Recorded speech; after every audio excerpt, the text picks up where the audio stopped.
গণভোট বৈধ না হয় তাহলে অন্তর্বর্তীকালীন সরকারও বৈধ না। গণভোট যদি বৈধ না হয় বর্তমান নির্বাচনও বৈধ নয়। দুনিয়ার ইতিহাসে অন্তর্বর্তীকালীন সরকারের কোনো লোক সাথে সাথেই নতুন সরকারে যোগদান করে, এর কোনো ইতিহাস নেই। এবার হয়েছে সেই ইতিহাস। আপনি যে পররাষ্ট্রমন্ত্রী হইলেন, ওখান থেকে রিজাইন করে এখানে, তার মানে আপনি কার পক্ষে কাজ করছেন? সরকারের থেকে। আইনমন্ত্রী সাহেব, আপনি দেশের প্রধান আইন কর্মকর্তা ছিলেন, আপনি ওখান থেকে এসে আইনমন্ত্রী হইলেন, আপনি কার পক্ষে কাজ করছেন? ওখান থেকে সরকারের থেকে জামাত ঠেকানোর জন্য সব ষড়যন্ত্র তারা করেছে। একদিন জাতি অক্ষরে অক্ষরে সব জাতির কাছে প্রকাশ করে দেবে ইনশাআল্লাহ। সম্মানিত ভাই এবং বোনেরা, আমি যে কথা বলতে চাই, জুলাই বিপ্লব না হলে আমরা কেউ সরকারও গঠন করতে পারতাম না, বিরোধী দলও হইতে পারতাম না, আমরা কেউ এমপিও হইতে পারতাম না। কি কথা ঠিক আছে কি না? এ জায়গায় আমার মিটিংও আমরা করতে পারতাম না। কাজেই এবার নির্বাচনে 2টি ভোট দেওয়া হয়েছে। কয়টা ভোট দিয়েছে? হ্যাঁ, একটা ভোট দিয়েছে হলো জাতীয় সংসদ নির্বাচনে, আর একটা ভোট দিয়েছে কি? হ্যাঁ ভোট, গণভোট আর কি। জনগণ কার পক্ষে রায় দিয়েছে? সংস্কারের পক্ষে রায় দিয়েছে। আপনারা 2/3 মেজরিটির জোরে এটা আপনারা বাতিল করে দিলেন।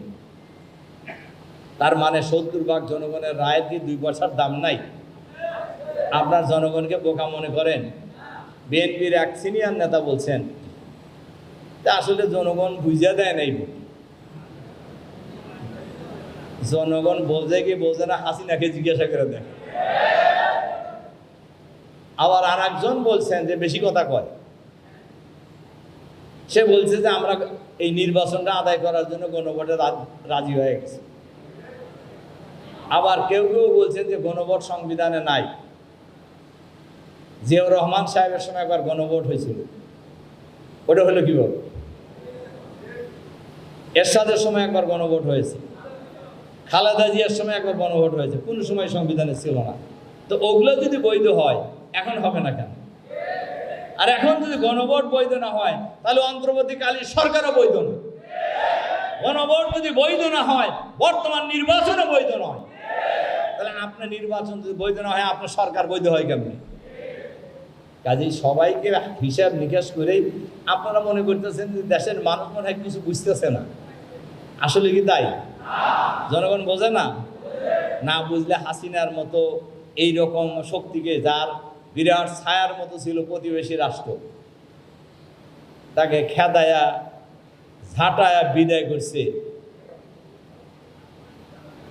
কাজে এই হিসাব সবার মধ্যে থাকা উচিত। আমরা আজকের এই সমাবেশে শহীদ পরিবারের সদস্যদেরকে, শহীদের সন্তানদেরকে সামনে রেখে, শহীদের স্ত্রীদেরকে সামনে রেখে আমরা এই জাতির কাছে বলতে চাই, অবিলম্বে গণভোটের রায় কার্যকর করতে হবে। গণভোটের রায় যদি সরকার নরমালি কার্যকর না করে, আমরা জনগণকে সাথে নিয়ে গণভোটের সরকারকে কার্যকর করতে বাধ্য করব। বাংলাদেশে 1996 সালে সবাই কেয়ারটেকার সরকারের পক্ষে, ওনারাও সরকার কেয়ারটেকার সরকারের পক্ষে ছিলেন। হঠাৎ করে ওনারা কেয়ারটেকারের বিপক্ষে গেলেন। পরে 1 মাসের সরকার করে কেয়ারটেকার সরকার গঠন হয়েছে না? কি বলেন, হয়েছে কি না? সেই কেয়ারটেকার সরকার হাসিনা বাতিল করে দিয়েছিল, সেটা আবার ফিরে আসছে না? পালানোর সময় কি কেয়ারটেকার সরকার বাতিল করে এখন লাভ হয়েছে? জনগণের প্রতিরোধ বড় খুব খুব কঠিন। এই প্রতিরোধের সামনে কেউই টিকতে পারে না। এই জন্য আমরা অনুরোধ করব, দেখেন কি বলবো, সময় নাই।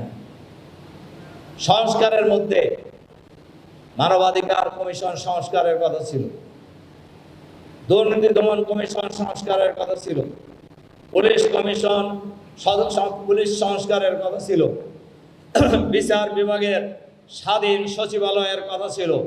এই সবগুলি তারা বাতিল করে দিয়েছে। কিসের ভিত্তিতে বাতিল করছে? সংখ্যাগরিষ্ঠতার জোরে, গায়ের জোরে বাতিল করছে। শোনেন, গায়ের জোরে কি সব কাম করা যায়? হাসিনা তো কইছিল 41 সাল পর্যন্ত, আওয়ামী লীগের কলার জাহায় কইতেছে 41 সালের আগে কোনো কথা নাই। এমনকি বিএনপির লোকেরাও ছেলে, আমরা তারা একসাথে ছিলাম, সিনিয়র লোকেরাও বলতো যে খান ভাই 41 সালের আগে আর বের হওয়ার চিন্তা করেন না। কিন্তু এই জাতি কি 41 সাল আসতে দিছে? বলেন, আসতে দিছে? আসতে দেয়। এজন্য আজকে শহীদ পরিবারের এই সমাবেশে আমরা সরকারের কাছে আহ্বান জানাতে চাই, শহীদ পরিবারের জন্য ভাতার ব্যবস্থা করেছেন, পার্লামেন্টে বলেছেন। আজকের এই সমাবেশে আমি দাবি করব, প্রত্যেক শহীদ পরিবার থেকে যোগ্যতা অনুযায়ী কমপক্ষে একজন করে সরকারি চাকরিতে নিয়োগ করতে হবে।